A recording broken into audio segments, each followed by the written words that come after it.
The rifle shot split the air like a thunderclap. Curtis Harlan stiffened, the belt still in his hand. Ruth was on her knees in the dust, her back a mess of red lines. She tried to push herself up, but her crippled leg gave way. The townsfolk stood frozen on the boardwalk. No one had moved. No one had helped. The stranger's rifle smoke curled into the hot, still afternoon. That was the moment everything changed. Hit subscribe if you want to see what happens. And drop a comment. Where in the world are you right now? To know how we got here, we need to go back where it started. Back to the day the first wrong was done. It had started early that morning. Ruth was down by the creek behind her shack. She had a tin cup, scooping water slow because her left leg wouldn't bend right. The leg had been that way for years. A horsefall when she was a girl. The bone never set. So she moved careful, always careful. Her clothes were a mix of old calico and worn leather. Apache-made moccasins on her feet. The town called her the crippled Apache woman. They said it like a curse. She had come back to this place after the fever took her Apache family.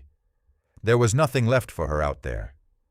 So she walked all the way to her white father's old claim, the one he'd signed over before he died. She had the paper in a Bible. She kept it close. The shack stood on a dry hill above a spring. That spring was the only clean water for miles. Curtis Harlan wanted it. His cattle needed it.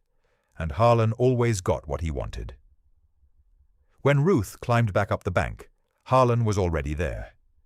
He sat on his horse with 4 men behind him. Buck Larson, Clem Weston, and 2 others nobody bothered to name. Harlan had a thick neck and small eyes. He looked at Ruth the way a man looks at a fence post, something to be moved. "Time's up, woman," he said. "I told you last week. Get off my land." Ruth didn't answer. She just stood there, the tin cup dripping in her hand. Harlan swung down off his horse. He walked right up to her, close enough to smell the whiskey on his breath. "You deaf now too?" She looked at him. Her eyes were dark and still. "This land is mine," she said. Her English was broken, the words carrying an Apache accent. "My father give it. I have the paper." Harlan laughed. "Ain't no paper, ain't no proof. Just a crazy squatter on my grazing ground." He reached out and shoved her shoulder. She staggered, her bad leg buckling. The tin cup flew.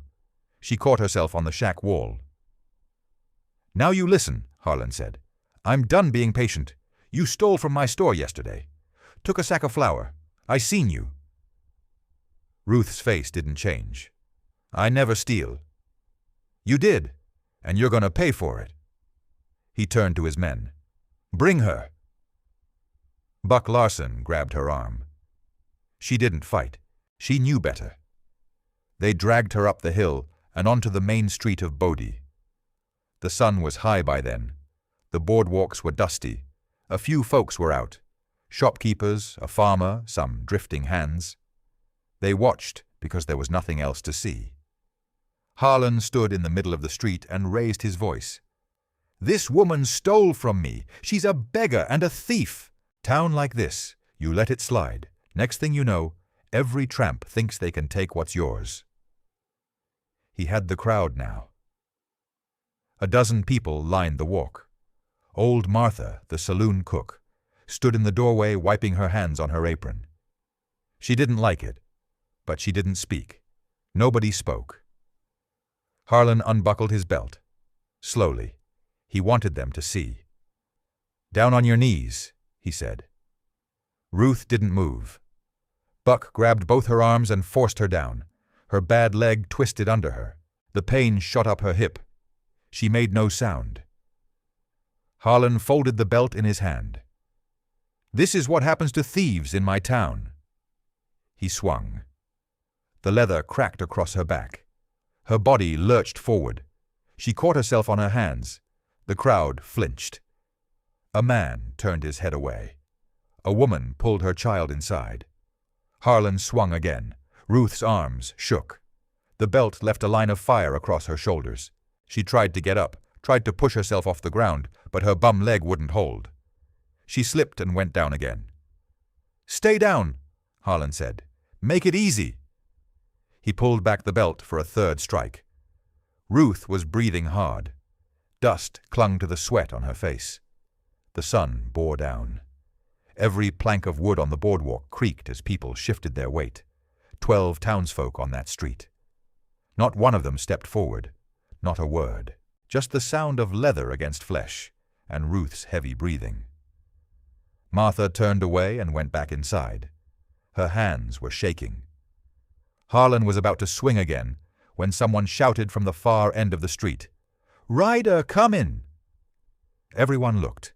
A dark brown horse was walking into town. Slow, no hurry.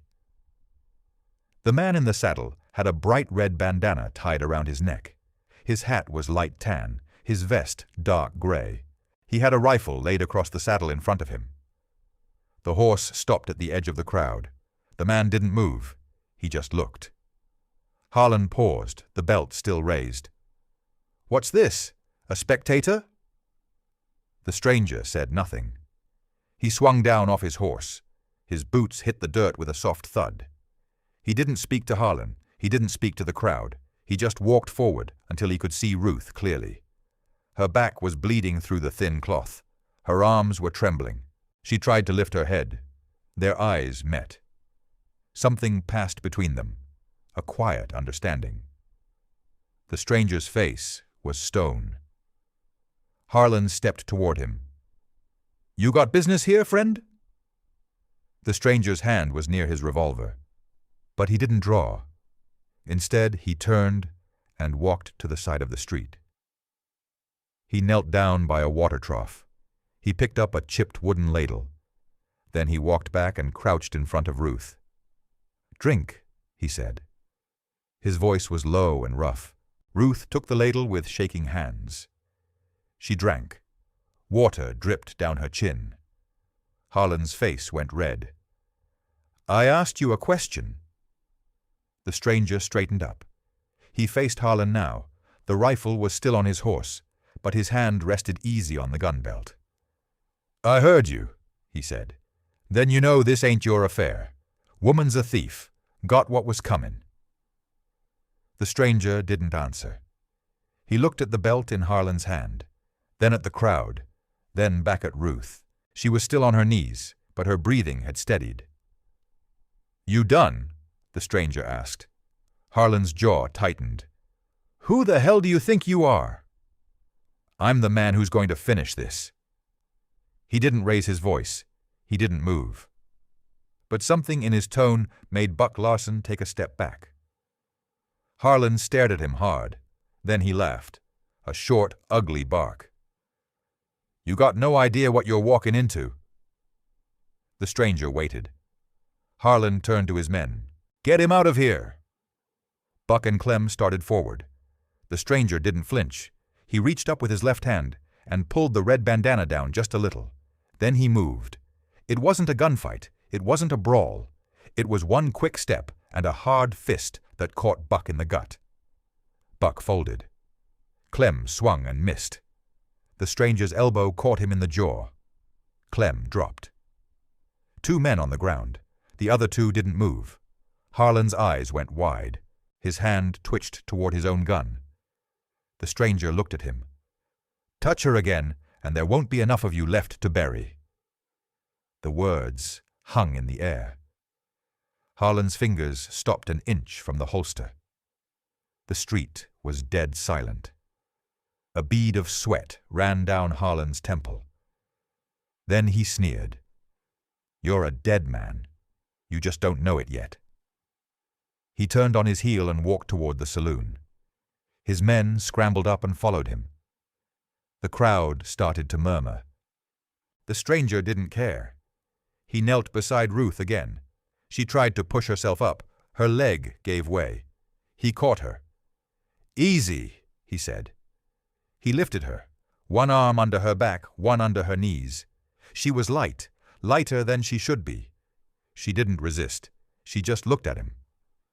"Where?" he asked. She pointed down the road, toward the shack by the creek. He started walking.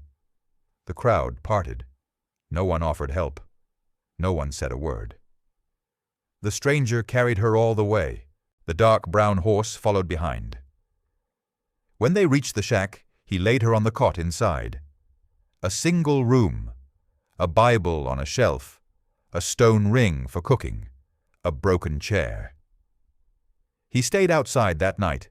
He sat with his back against the door, rifle across his knees.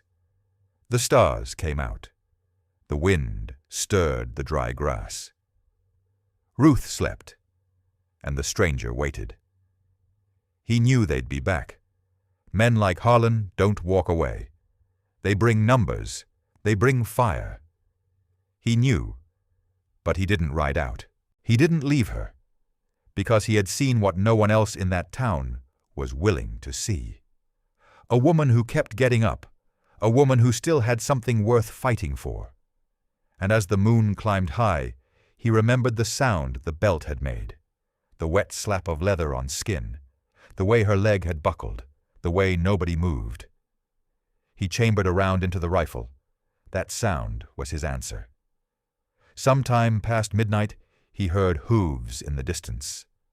Harlan's men, coming back. The stranger stood up. He pulled the red bandana up over his nose and mouth. He melted into the shadows by the creek. 4 riders came into the clearing. They dismounted. One carried a torch. The others had rifles. Buck Larson's voice cut through the dark. "Burn it. Kill him inside." The stranger stepped out of the shadows, rifle raised. "Not tonight," he said, and the rifle fired. The rifle blast lit up the dark. The man holding the torch went down first. His body hit the dirt, and the torch rolled into the creek with a hiss. The other 3 riders scrambled.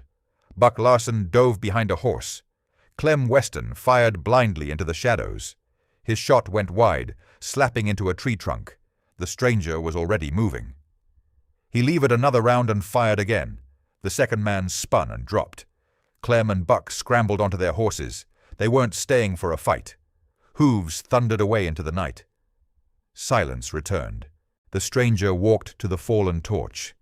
The water had killed the flame. He checked the 2 men on the ground. One was dead. The other was still breathing, but wouldn't be riding anywhere for a while. He dragged the wounded man away from the shack and laid him beside the creek. Then he went back to his post by the door. The rifle stayed loaded across his knees. Ruth had not stirred. The deep sleep of a body pushed past its limit held her still. Morning came gray and cold. The stranger was still awake. The red bandana hung loose around his neck.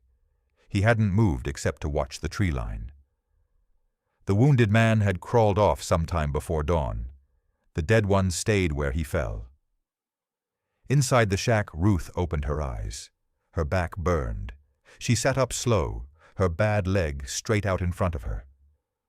The cloth of her shirt was stiff with dried blood. She didn't cry out. Pain was a language she had spoken for years. She looked toward the door. The stranger was there. His silhouette filled the frame. He turned his head just enough to see her.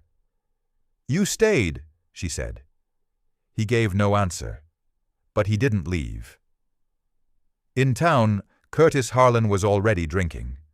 The saloon smelled of stale beer and morning smoke. Buck Larson stood in front of the bar with a bruise spreading across his jaw. Clem Weston had a cut above his eye. They had told Harlan what happened at the shack. 4 men sent, 2 dead, 1 shot and run off. And the woman was still alive. Harlan set his glass down hard. 2 men lost to 1 drifter and a cripple. Buck looked at the floor. "He fights mean, real mean. I don't care how he fights. He's in my way." Harlan's voice was quiet now. That was more dangerous than when he yelled. "And nobody gets in my way." The saloon owner, a fat man named Pickens, was wiping glasses behind the bar. He didn't look up. He knew better. Harlan leaned forward. "We do this different now. No more sneaking around. We do it public. We do it legal. Everybody in this town is going to see what happens when you cross me." He stood up and walked out onto the boardwalk. The sun was up full now. People were beginning their day. They saw him coming, and they stepped aside. Harlon found Sheriff Tom Weston in the little office by the land registry. Tom was his cousin. They had the same thick neck and the same small mouth. Tom had a badge. That was the only difference. "Got a problem?" Harlon said. Tom looked up from his coffee. "I heard." "Then you heard a killer's holed up with that Apache woman. Shot 2 men last night, one of 'em dead." Tom nodded slow. "I heard some shooting." "So go get him. You're the law." The sheriff leaned back in his chair. He knew his cousin. He knew the whole thing was a lie. But Harlan's money kept his pockets full. Harlan's cattle kept the local trade alive. "You got proof this fella started it?" Tom asked. "I got Buck and Clem as witnesses." "That's your boys." "That's good enough." Tom sighed and put his coffee down. "I'll look into it. Give me a day." "You got a day. Then I do it my way." Harlan turned and went back outside. The morning crowd had grown. Farmers, shopkeepers, a few women doing their market runs. Harlan climbed onto the back of a wagon parked in front of the general store. He raised his hands like a preacher. "Listen up," he shouted. "I got something to say." The crowd slowed. Faces turned toward him. They didn't like him, but they feared him. That was better. "Last night 2 men were shot on my property, killed by a drifter who's shacked up with that Apache thief. Now this woman has been stealing from me for weeks. Flour, salt, you name it. And that drifter is protecting her, hiding her, fighting for her." He pointed a thick finger toward the edge of town. "She lives on land my legal deed says is mine. Her old man was a squatter. He died owing debts. The land went to the bank. I bought it fair. I got the papers. And now she's bringing killers into our town to keep what ain't hers." Martha stood in the doorway of the saloon kitchen. Her hands were still. Her face was pale.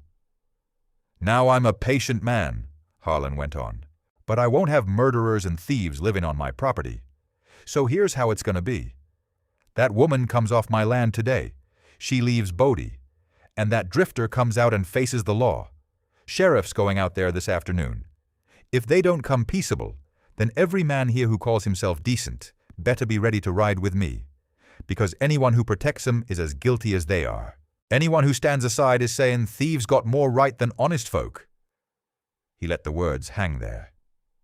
"You interfere, you pay the same price." Nobody spoke. A few men shuffled their boots.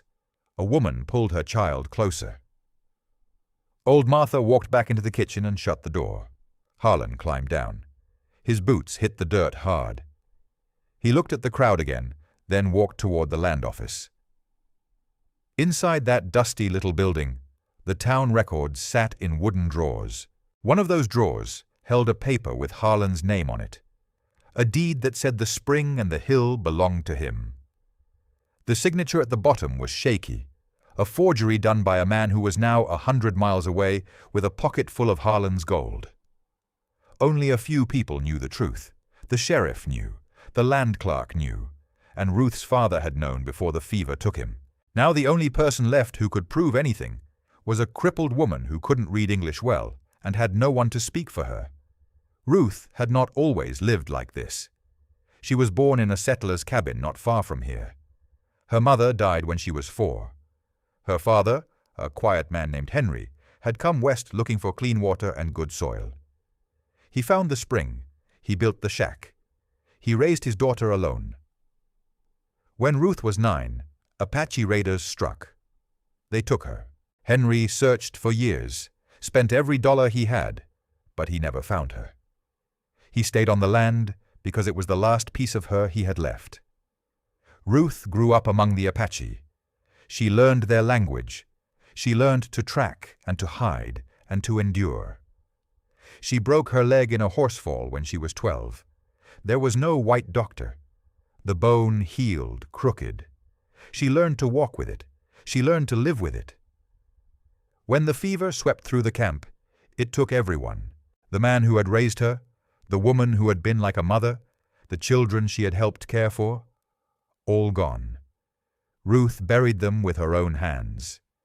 Then she walked west, toward the only other home she had ever known. She found her father's shack. He was dead. The fever had taken him too.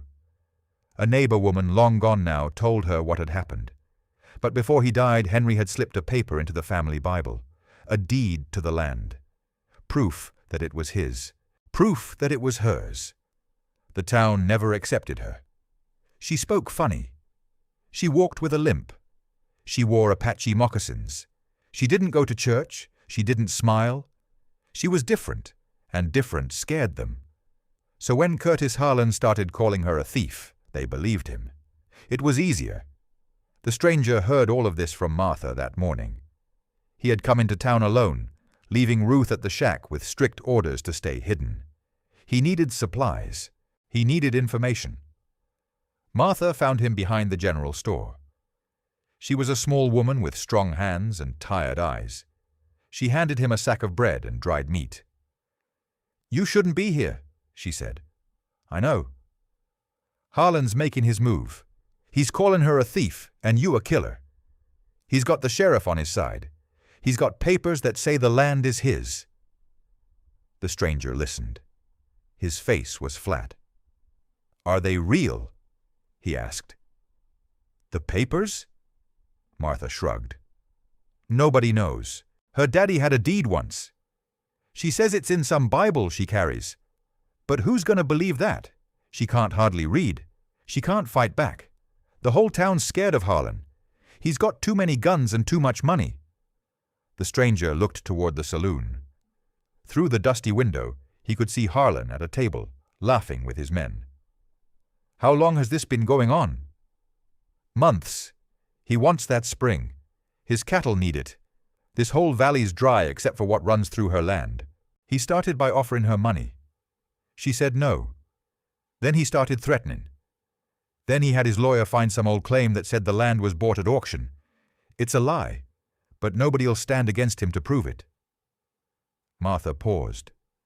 She looked at the stranger's face. She saw something there, something cold and still. "You're really going to help her, ain't you?" He didn't answer. He took the sack and turned away. But before he left, he said one thing. "Keep your head down." Martha watched him go. She didn't believe Harlan would win. She didn't believe the stranger would lose. But she'd seen too many good men die to hope for much. The stranger walked back to the shack in the heat of the afternoon. Ruth was sitting outside in the shade of the wall. She had washed the blood from her back as best she could. Her hair was wet, pulled tight. The Bible was in her lap. He stopped in front of her. He gestured at the book. "Your father's."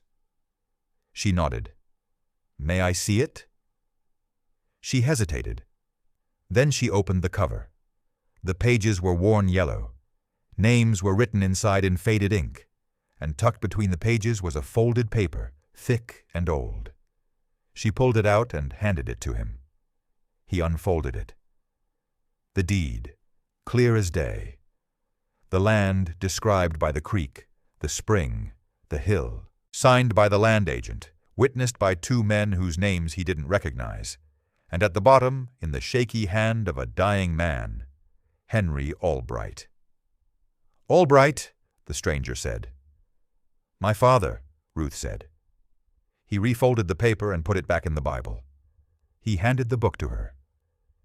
"Keep this close. It's the only thing that'll save you." She looked up at him. Her eyes were dark and steady. "Why you help me?" The stranger met her gaze. "Because no one else will." He turned and walked to the edge of the clearing. The creek ran shallow and quick. The spring bubbled up from the rocks. He could see why Harlan wanted it. Water was life out here, and nothing would stop a man like Harlan from taking it. Not decency, not law, not the word of a crippled Apache woman with a Bible in her hands, but maybe, just maybe, a bullet would. The stranger chambered another round.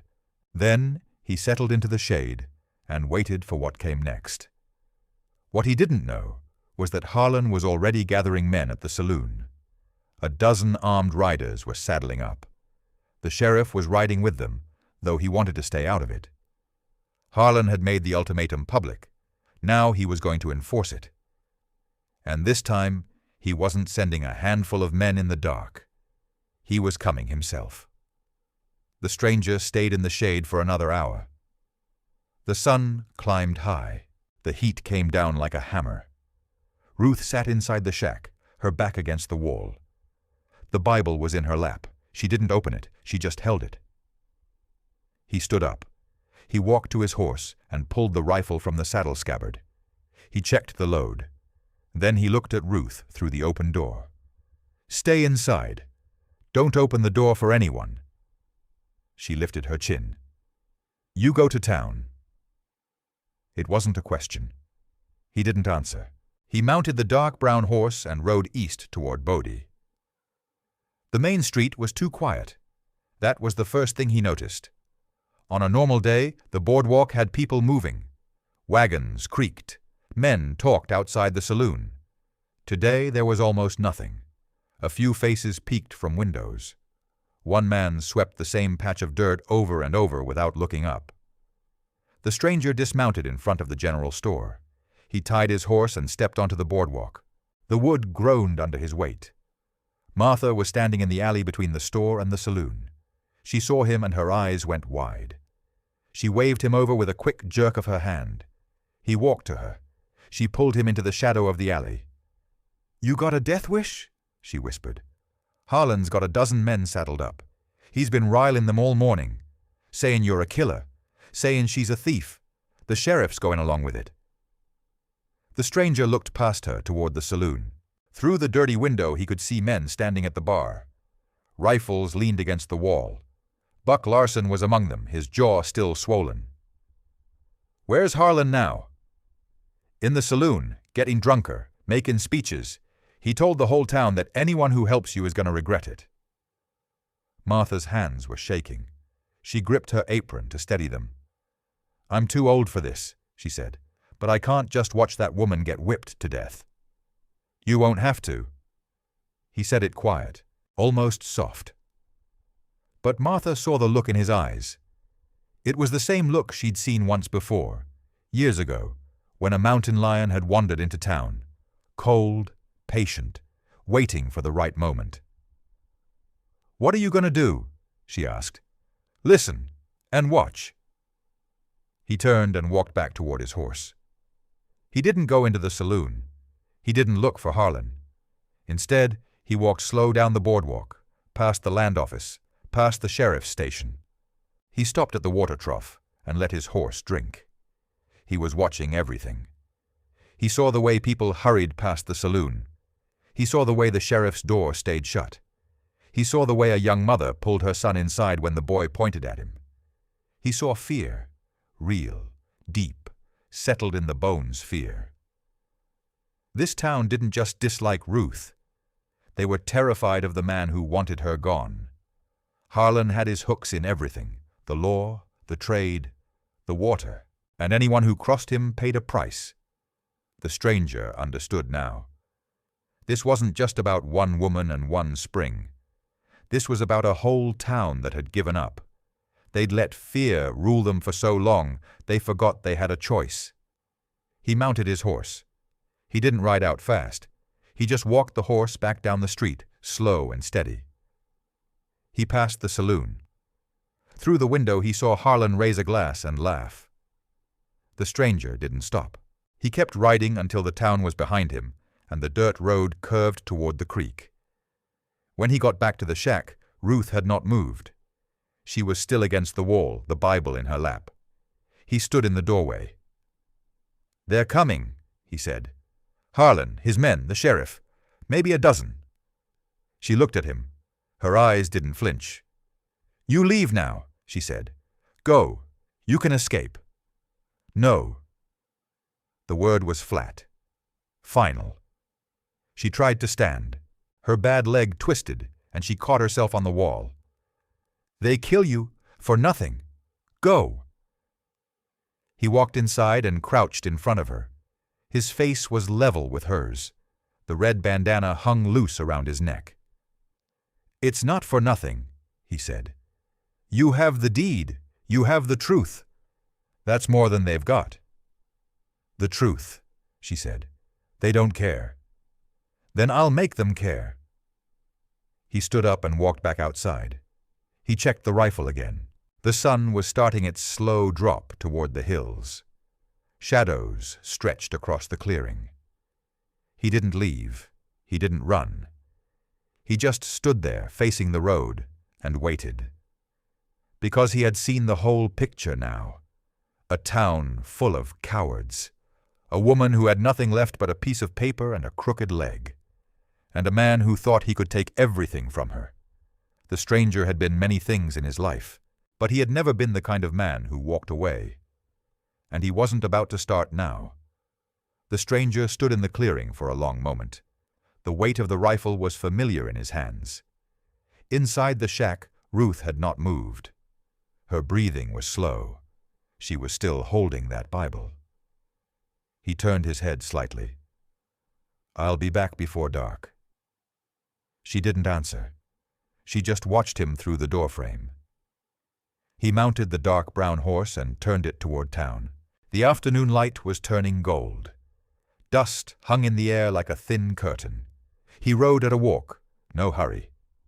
When he reached the main street, the boardwalk was still empty, but the saloon was loud. He could hear Harlan's voice from a block away, laughing, bragging, rallying his men. The stranger tied his horse to the rail outside. He checked the revolver on his hip. Then he pushed through the batwing doors. The saloon fell silent. Harlan was at the big table in the center. A dozen men around him, rifles against the wall, glasses on the table. Buck Larson sat with his swollen jaw. Clem Weston had a bandage above his eye. The sheriff was in the corner, nursing a whiskey. He looked up and his face went tight. Every man in the room turned to look at the stranger. The red bandana stood out like a flag. His boots made no sound on the sawdust floor. Harlan set down his glass. He smiled. It wasn't a friendly smile. "Well, look who came to call," Harlan said. "Figured you'd be running by now." The stranger walked to the middle of the room. He stopped a few feet from the table. His hands hung easy at his sides. "I'm not running," he said. Harlan leaned back in his chair. "Then you're dumber than you look." The men around him chuckled. A few hands drifted toward holsters. The stranger didn't take his eyes off Harlan. "You're done with the woman. Today." Harlan's smile faded. "Is that a fact?" "That's a promise." The room was so quiet you could hear the ice melting in the glasses. The sheriff shifted in his chair but said nothing. Harlan stood up slowly. He was a big man, thick shoulders, heavy fists. He stepped around the table until he was face to face with the stranger. "Let me tell you something, Drifter," Harlan said. "That woman is squatting on my land. She stole from my store. And I'm gonna whip her every day until she crawls out of this territory or dies trying, and there ain't a thing you can do about it." The stranger didn't blink. "I already told you what would happen." "Yeah, you did, and I'm still here." Harlan spread his arms wide. "You're one man. I got a dozen behind me. The law's in my pocket. The town's on my side. What do you got?" "Enough." Harlan laughed, a hard, sharp sound. His men laughed with him. Then Harlan's face turned mean. "Draw down on him, boys." The sound of 12 guns clearing leather was like a wave of clicking metal. Every man at the table had a pistol aimed at the stranger. Buck's hand was shaking. Clem's wasn't. The stranger didn't move. His revolver stayed in its holster. Harlan stepped closer until the barrel of his own gun was inches from the stranger's chest. "You got guts, I'll give you that," Harlan said. "But guts don't stop lead. Now you're going to walk out that door, get on your horse, and ride. And you're never coming back. You understand?" The stranger looked at the guns, then at Harlan. "No," he said. The word landed like a stone in still water. Harlan's finger tightened on the trigger. Nobody breathed. The tension was a living thing. And then, from outside, came the sound of a single horse walking up the street. The batwing doors swung open. The batwing doors swung open, and Ruth limped through them. She moved with that terrible sideways drag, her bad leg refusing to bend. Her dress was torn at the shoulder. Her face was gray with dust. In both hands she clutched the Bible, the worn leather book held tight against her chest like a shield. Every man in the saloon turned. The dozen guns still pointed at the stranger. He didn't move. His eyes flicked to her, and something behind them hardened. Harlon laughed, a short, ugly bark. "Well, look at this! The cripple came to die with her man." Ruth didn't look at him. She looked only at the stranger. Her voice was low, but it carried in the dead silence. "You don't fight alone. Not for me." The stranger said nothing. He was already calculating the angles, the men at the table, the rifles against the wall, the distance to the back door. Harlan stepped forward, his gun still raised. "You got sand, woman. I'll give you that, but sand don't stop lead neither." He gestured to Buck Larson. "Take her outside. We'll finish what we started this morning." Buck grinned through his swollen jaw. He holstered his pistol and started toward Ruth. That was when the stranger moved. It wasn't a gunshot. It was a chair, the one beside him, snatched up and hurled into Buck's face. Buck went down screaming. The stranger's revolver came out fast. The hammer cocked before the chair hit the floor.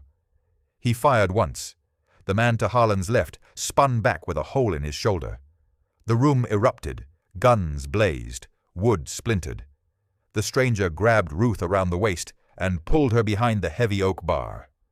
Bullets thudded into the wood above them. Glass shattered. Somebody yelled. The stranger fired twice more over the bar, blind, just to keep heads down. "We can't stay," he said close to Ruth's ear. She was breathing hard, her bad leg twisted under her, but her eyes were steady. "The back," she said. "Pickens leaves the door open for the kitchen." He didn't ask how she knew. He just moved. Shoving her ahead, he fired another shot, then kicked open the kitchen door. They stumbled through into the hot, greasy back room. Martha was there, pressed against the wall, her face white as flour. "Get down," the stranger said. Martha dropped. He kicked open the back door and spilled into the alley. His horse was still tied at the front. No time. He pulled Ruth along the side of the building, moving fast. From inside the saloon, Harlan roared, "After them!" The stranger reached the street just as two men came around the corner. He shot the first one in the leg. The second one's gun jammed. The stranger slammed the barrel of his revolver across the man's face and watched him drop. His horse whinnied and pulled at the rail. He swung into the saddle and reached down for Ruth. She grabbed his arm. He hauled her up behind him, and she clung to his waist, the Bible pressed between them. Harlan burst out of the saloon, rifle in hand. The stranger didn't stay to fire. He kicked the horse hard, and they thundered out of Bodie, dust boiling behind them. They rode until the horse was lathered, and the sun was a red wound on the horizon. The stranger pushed them into the hills, into a maze of rock and scrub pine, until he found a narrow canyon mouth, half hidden by a fallen oak. He guided the horse through the crack and into a hollow. A cave mouth opened in the rock, dark and cool. He pulled Ruth down from the horse. She could barely stand. Her leg was trembling so hard he felt it through her whole body. He half carried her into the cave, set her against the stone wall, and then went back to lead the horse inside. For a long time, neither of them spoke. The only sounds were the horse's breathing and the distant cry of a hawk. Ruth opened the Bible. Her hands shook. She pulled out the yellowed paper and held it out to him. "You see," she said, "this land is mine. My father's name is there. That man, Harlon, he make paper with false hand. The stranger took the deed. He'd seen it before, but now he studied it closely. The way the ink had faded, the loops of the signature, the crisp legal language. He looked up at her. "This is the original," he said. "The one he filed at the land office is a forgery. If we can compare them in front of a witness, the sheriff can't ignore it." Ruth's eyes searched his face. "Sheriff is Harlan's cousin." "I know, but if enough people see the proof, he won't have a choice." The stranger folded the deed and returned it to the Bible. "This is the weapon, Ruth, this piece of paper. It's stronger than his guns." She drew a sharp breath.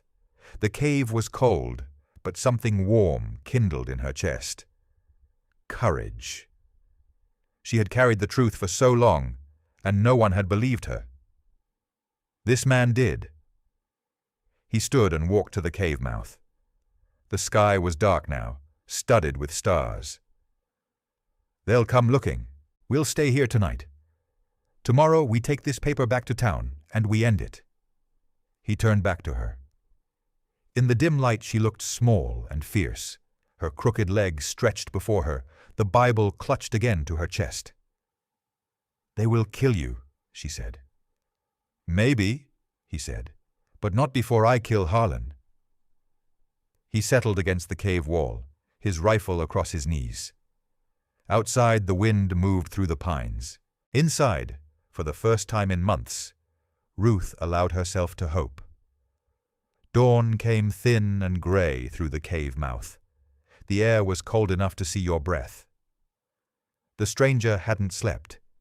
He sat with his back against the stone, the rifle balanced on his knees, watching the slit of sky.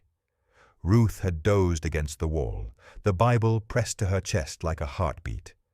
Her breathing rasped faintly, but she was still. When the horse nickered outside, the stranger was on his feet in an instant. He moved to the entrance, careful, one hand on his revolver. The sound came again, a hoof on loose rock, then a voice, young and scared. "Hello, mister? They said you'd be up here somewhere." He stepped out of the cave, the red bandana bright in the pale light. A boy sat on a raw-boned pony at the edge of the clearing, no older than 14. His face was flushed and his hands shook on the reins. "Who sent you?" the stranger asked. "Old Martha. She's hurt bad. Mr. Harlan's men came last night." Ruth appeared behind the stranger, leaning hard on the rock wall, her bad leg dragging. The boy saw her and his eyes went wide, but he kept talking. "They beat her in the street, right in front of the saloon. Mr. Harlan said you'd made trouble and now the town had to pay. They knocked her down and kicked her. She can't walk. She's in the back room of the kitchen with a broke rib." The stranger's jaw tightened, but he said nothing. "Then they went to the general store," the boy went on. "Mr. Harlan told the shopkeeper that if anyone helped you again, he'd burn the whole place down, with the shopkeeper inside. He said the town had to choose, him or you, and anyone who chose you was dead." Ruth drew a sharp breath. "Martha," she whispered. The boy nodded. "She told me to find you, said to tell you Harlan's got 20 men now.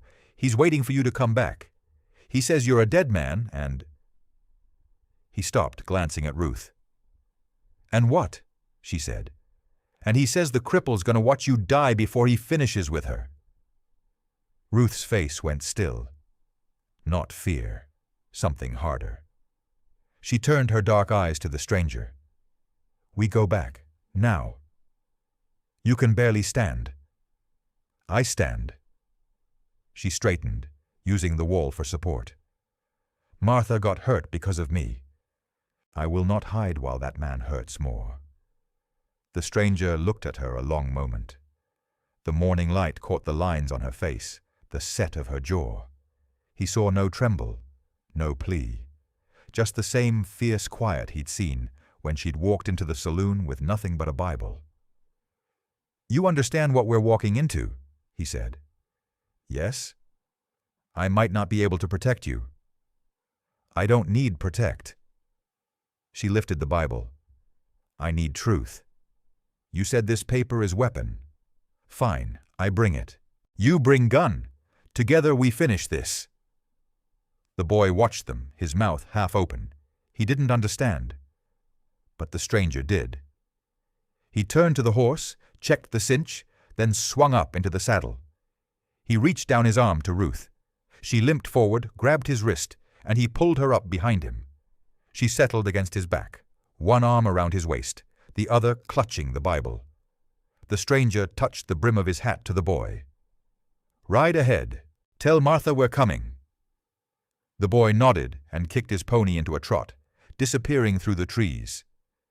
The stranger turned the horse toward the road. Ruth's grip tightened. Her bad leg hung awkwardly, but she made no complaint. The sun was breaking full over the ridge now, painting the hills in gold. He didn't look back. He just pressed the horse forward, down toward the town where 20 men and one cruel rancher waited for a reckoning.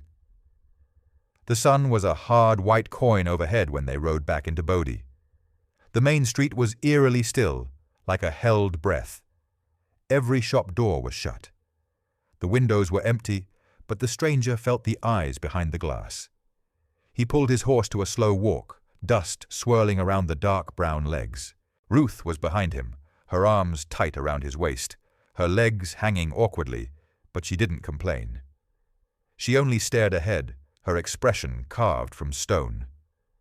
The boy was waiting at the corner, his pony's reins trembling in his hands. "Mister, she's alive!" he called, his voice cracking. "Miss Martha. They got her in the doctor's back room, but her ribs are bad and she can't move much. She said to tell you, don't be stupid, but don't be slow." The stranger nodded. He looked over his shoulder at Ruth. "You should go see her." Ruth shook her head stiffly. "No, I come with you.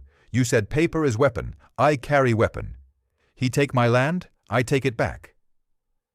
She held the Bible up, the worn leather pressed to her chest. The stranger didn't argue. He knew she wasn't leaving. He nudged the horse forward and stopped in front of the land office, a low wooden building with a peeling sign. He turned to the boy. "Go to the sheriff's office. Tell him there's a legal matter needs his witness at the land office. Tell him it's about a deed." The boy's eyes widened, but he kicked his pony and raced off. The stranger dismounted and held out his hand to Ruth. She took it and slid down, landing hard on her good leg, the limp deep as she steadied herself. He caught her elbow for a moment, then let go. He pushed through the land office door, Ruth limping after him. The little office smelled of ink and old wood. A clerk with a shiny forehead and thin spectacles looked up from his papers. He saw the stranger and the red bandana, then he saw Ruth, and his mouth opened. "You can't bring her in here. She's the one Mr. Harlan says stole from him." "She's here to file a deed," the stranger said flatly. He walked to the counter and waited. The clerk sputtered, but before he could answer, the door banged open again, and Sheriff Tom Weston walked in. He was a thin man with a weak chin and tired eyes, but he wore his badge like a shield. He saw the stranger and his hand went to his gun belt. You're the one causing all this trouble." "No trouble," the stranger said. "Just law. I have a deed to register. Original document. I need a witness." The sheriff squinted. "What deed? That land belonged to my cousin. Legal and stamped." Ruth stepped forward, her limp pronounced in the small space. She set the Bible on the counter and opened it, pulling out the yellowed paper. Her voice was low and steady. "This my father's name. This land, my father's land. That man Harlon, he make paper with a false hand. I want truth."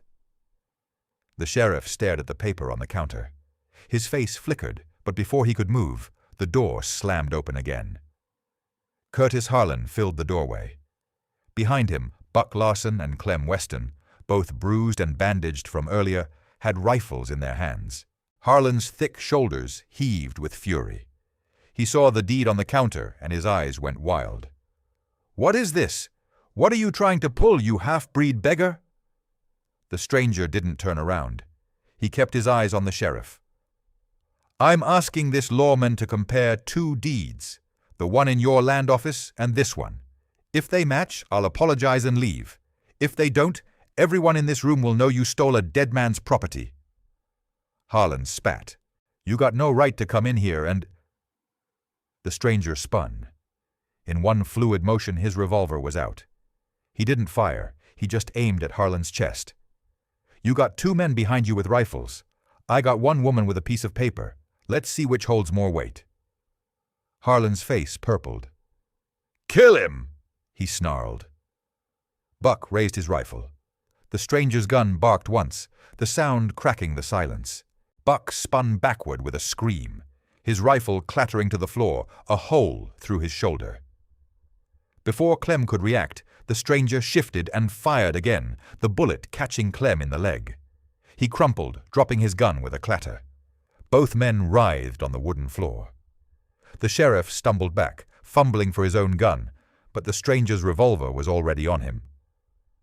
"Don't," the stranger said quietly. "You're a witness, that's all." Harlan had his own pistol out now, but he didn't shoot. The stranger's gun was still at his side, pointed at the floor, but the threat was absolute. Harlan's hand shook. The stranger turned back to the clerk, who was pressed against the back wall, trembling. "Open your file! Bring out the deed Harlan filed! Now!" The clerk scrambled to a cabinet, fingers shaking as he pulled out a leather folder. He set the document on the counter next to Ruth's yellowed paper. The stranger gestured to the sheriff. "Come look, compare the signatures." Sheriff Weston hesitated, his cousin's glare burning into him. But the stranger's cold gaze was worse.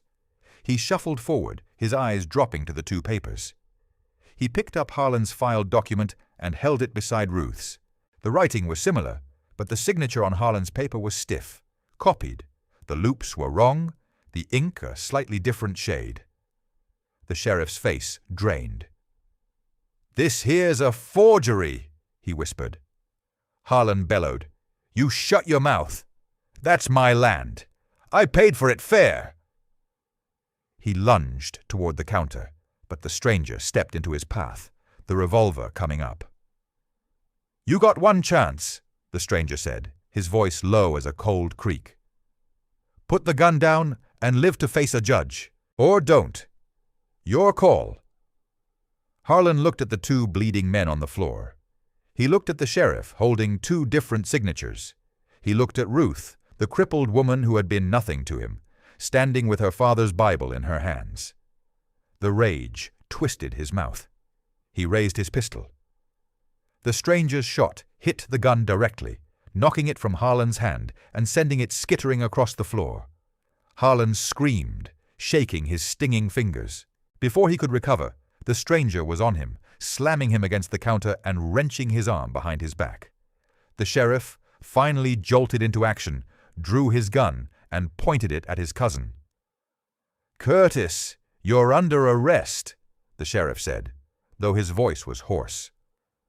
Harlan cursed and spat, but he was pinned.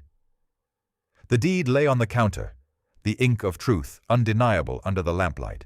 Ruth stepped forward, her bad leg dragging, and she picked up the Bible, folding the precious paper back inside. She looked at the stranger, her eyes full of something sharp and bright, not tears, but triumph. The stranger released Harlan into the sheriff's custody. He holstered his revolver. For a long moment, no one said anything. Outside, through the dusty window, a small crowd had gathered, drawn by the gunshots. They watched in stunned silence. The stranger turned to the clerk. "Register the original deed, now, in her name." The clerk, shaking, dipped his pen. The sheriff shoved his cuffed cousin into a chair. The stranger stood guard until the ink was dry and the paper was filed. Only then did he step back. Ruth looked up at him. "It is done," she said. He nodded once. But he didn't smile. He just looked at Harlon, broken and humiliated, and then at the crowd outside, their faces a mix of fear and shame. The day was still, the dust settling. The stranger said nothing more, but his presence spoke for him. This was justice, and he wasn't leaving until everyone saw it. The clerk's pen stopped scratching. The deed lay flat on the counter, the ink still wet where Ruth's name glistened. Harlan slumped in the chair, cuffed and heaving, his face a mess of rage and defeat.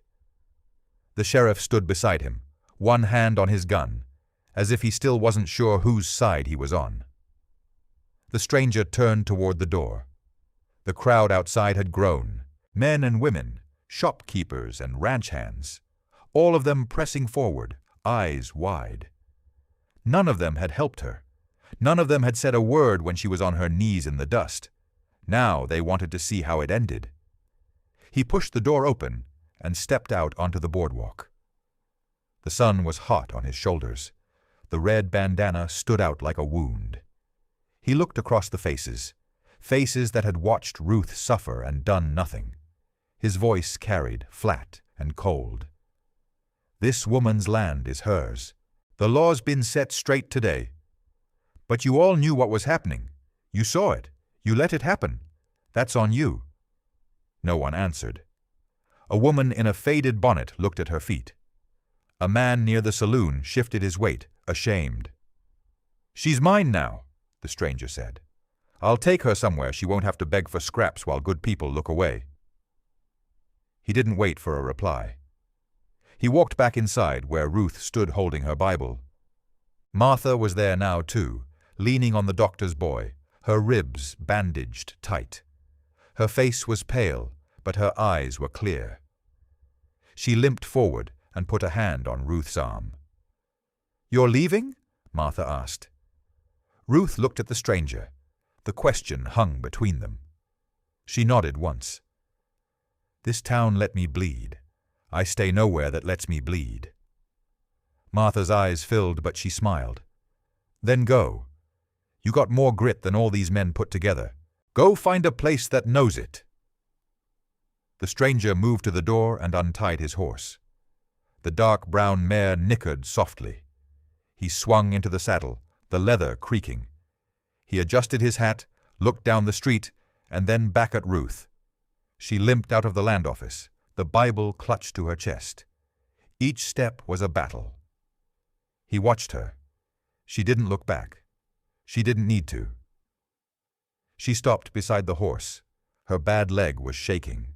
She looked up at him, her eyes fierce and tired all at once. "Where you go, I go. There is nothing here for me." He reached down. She took his arm with both hands. He pulled her up behind him, and she settled against his back, the Bible between them. Her arms wrapped around his waist. The crowd parted. Not a single one of them spoke. The stranger didn't tip his hat. He didn't wave. He just pressed his heels to the horse and started west, toward the open land, toward a place where no one knew her as the crippled Apache woman, where her limp didn't earn a sneer but a nod of respect. Dust rose behind them. The town of Bodhi shrunk and blurred. Ruth leaned her head against his back and felt the steady rhythm of the horse beneath them. She had nothing now but a Bible, a deed, and the trust of a stranger who had never asked her name. But she had more than she'd ever had in that town. She had her freedom, she had her land, and she wasn't alone anymore. The sun dipped low, painting the hills in gold. The stranger rode on, past the ruts of the main road, onto a trail only he could see. The woman behind him never let go. If this story moved you, subscribe to the channel, leave a like, and share it with someone who needs to hear this today. Your support is what brings these stories to more people.